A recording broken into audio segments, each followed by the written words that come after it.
spiritu tuo. Sequentia Sancti Evangelii secundum Lucam. Gloria tibi, Domine.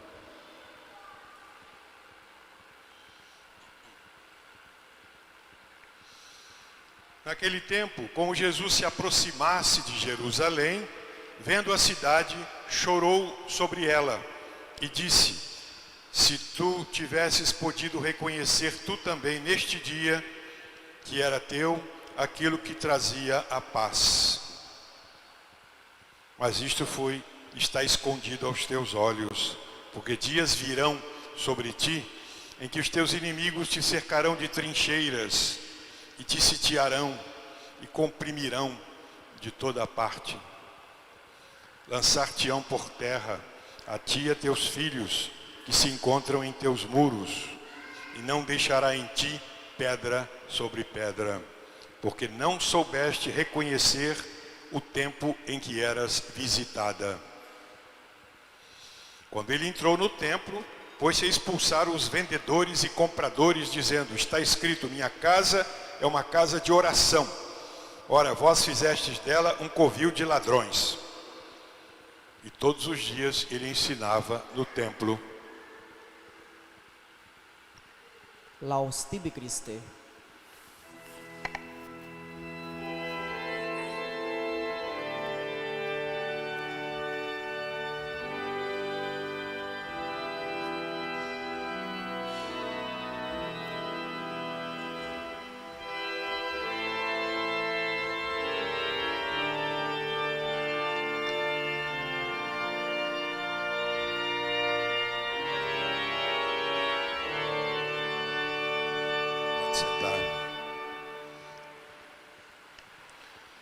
Veretíssimo Padre Cláudio Omar, meus amados irmãos.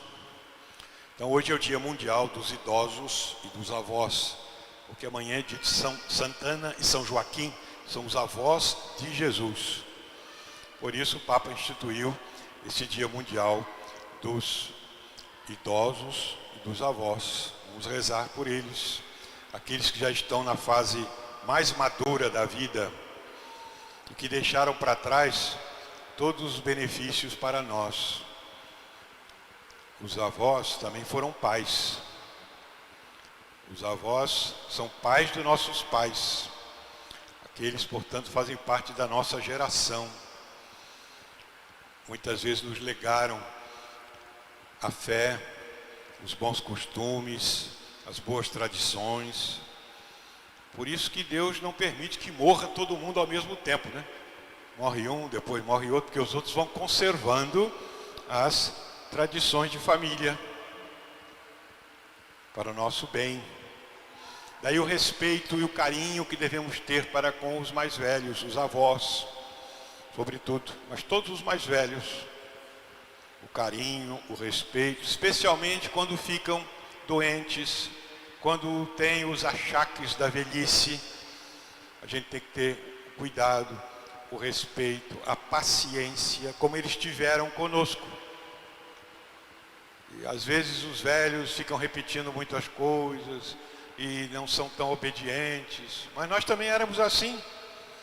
Então é preciso que a gente tenha caridade, paciência, compreensão com todos os mais velhos e o respeito pela sua idade e por tudo que eles nos deram. São Paulo, quando escreve a Timóteo, fala: lembra-te daqueles ensinamentos que a sua avó, Lídia, ensinou você, para você aprender. Então, São Paulo mesmo recorda, é ela que transmitiu a fé para São Timóteo. E assim, nossos pais, nossos avós, vamos ter o respeito e ensinar isso às crianças, aos filhos, a cuidar bem dos avós, a levar refeição para os avós, a tomar conta deles, a respeitá-los, amá-los. Eles precisam de carinho, do nosso carinho. Vamos, portanto, pedir a Deus por eles. Então, São Paulo, nesta epístola, fala sobre o Antigo Testamento, que é lição para nós, o Novo Testamento, como aqueles judeus, o povo hebreu, que foi objeto de tanta proteção de Deus, tanta graça de Deus e, no entanto, fraquejaram muitas vezes. Emblemática foi aquela situação quando Deus tirou o povo da escravidão do Egito. Eles eram escravos, apanhavam, sofriam, eram obrigados a fabricar aqueles tijolos para a construção dos monumentos egípcios, sofrendo, apanhando, e Deus os libertou dessa escravidão através de Moisés. Então eles saíram do Egito, passaram pelo deserto, passaram o Mar Vermelho a pé enxuto e chegaram ao pé do Monte Sinai. Ali Deus ia constituir aquele povo realmente, oficialmente, como povo. Então Moisés, a mandado de Deus, subiu no Monte Sinai e ia receber a lei. E recebeu ali os 10 mandamentos. Demorou 40 dias em oração antes de receber a lei. Enquanto isso, o povo que estava lá embaixo começou a se revoltar e dizer: já está demorando muito, 40 dias, e nós aqui, como é que nós estamos fazendo? Pegaram os brincos e os colares de todas as mulheres que eles tinham trazido lá do Egito e fizeram pressão sobre Arão, que tinha ficado no lugar de Moisés, para que ele derretesse todo aquele ouro e fizesse um bezerro de ouro. Eles então fizeram um bezerro de ouro, um altar, e começaram a dançar e fazer orgias em adoração àquele bezerro de ouro, dizendo: esse é o Deus que nos tirou do Egito. Um absurdo, né? Moisés desceu do monte, quando viu aquilo, ficou furioso, quebrou as tábuas da lei e disse que esse povo não merece. E Deus falou: não, eu vou. Eles foram castigados por isso. Mas Deus não apagou aquele povo. E assim muitas outras revoltas daquele povo contra nosso Senhor. Bom, essa revolta do povo, essa infidelidade à grande graça de Deus, chegou no ponto máximo quando rejeitaram Jesus. Porque a razão de ser daquele povo era esperar o Messias, o Salvador, o Cristo. E ele veio, cumprindo todas as profecias. Nasceu em Belém, como estava na profecia. E quando ele começou a fazer os milagres, muita gente o seguiu, mas aqueles chefes dos judeus não aceitaram nosso Senhor. E culminou isso com a morte dele. O mataram como se fosse um bandido. Por isso que nesse evangelho de hoje, Jesus estava vindo do Jardim das Oliveiras, teve uma visão da cidade, uma visão panorâmica da cidade de Jerusalém, e chorou. Chorou sobre aquela cidade. Chorou vendo o que ia acontecer com ela pela sua infidelidade. Ele falou: o dia virá em que os inimigos te cercarão de trincheiras, te apertarão, te oprimirão. Isso é o quê? São os romanos que faziam, isso era o método de conquista dos romanos. Nosso Senhor já estava fazendo a profecia. Os romanos faziam assim: chegavam, cercavam a cidade, cercado de muros, e cortavam todos os suprimentos, todo o apoio logístico. Não tinham água, nem comida. Aí, depois de alguns meses, estavam de inanição, morriam, e aí começaram a pedir a paz, ou então eram invadidos. E os romanos fizeram assim com Jerusalém. Aconteceu isso no ano 70. Jesus está falando isso no ano 33. No ano 70 aconteceu isso, quando houve revolta dos judeus, e o imperador Vespasiano, através do general Tito, cercou a cidade. Durante 6 meses, eles estavam morrendo de fome, e depois caiu com toda a força romana sobre eles e destruiu a cidade, como nosso Senhor tinha dito: não ficará pedra sobre pedra. Destruiu, matou a maioria dos judeus, ele matou crucificando-os e matando todo mundo, colocou fogo na cidade e houve a destruição do templo, foi incendiado.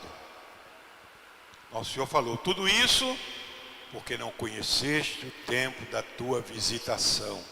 A graça que Deus lhes deu, a graça da vinda de Jesus. Como vocês não conheceram e não aceitaram a graça de Deus, houve todos esses castigos. Nosso Senhor nos visita. Como é que é a visita que Deus faz a nós? Muitas vezes, Nosso Senhor visita pela graça.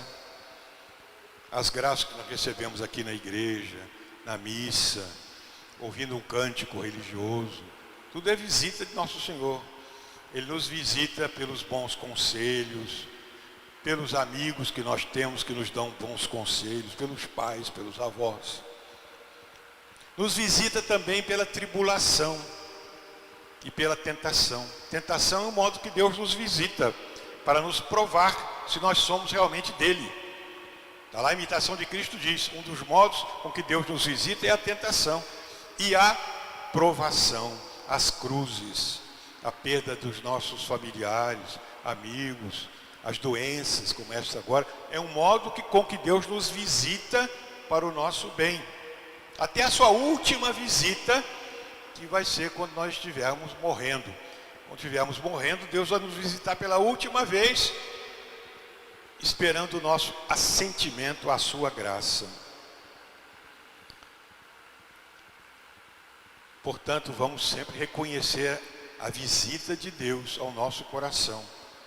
Tudo é graça.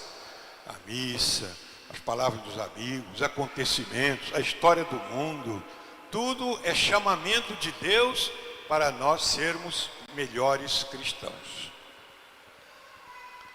Vamos pedir essa graça a Nossa Senhora, nossa mãe, nós sermos fiéis ao chamamento de Deus. Jerusalém foi castigada, Nosso Senhor chorou sobre aquela cidade, como chora sobre nós quando nós somos infiéis à sua graça, quando nós resistimos, quando nós não queremos fazer a vontade de Deus, apesar de tantos benefícios.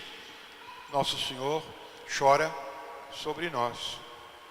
E Nosso Senhor então entrou na cidade, foi no dia do domingo de Ramos, aquela aclamação toda, entrou no templo, e Nosso Senhor aproveitou para purificar o templo, porque havia aqueles cambistas que trocavam as moedas, certamente com grande ágio, eram usurários também, cambistas, vendedores.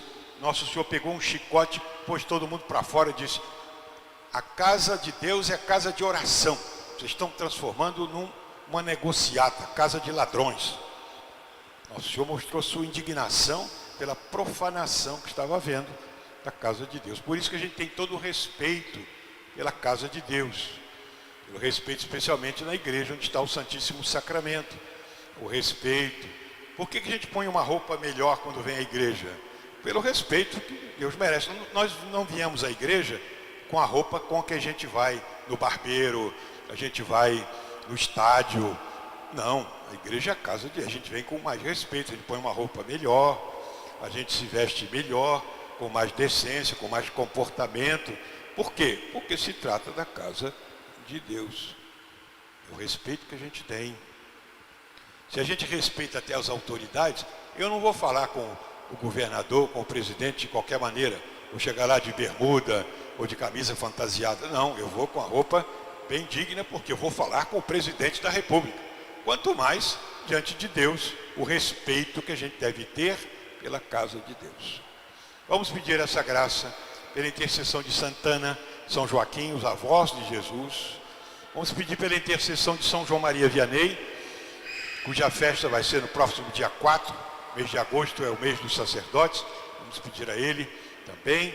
Vamos pedir a intercessão de Nossa Senhora para a nossa perseverança, para nós sermos fiéis a todas as graças de Deus.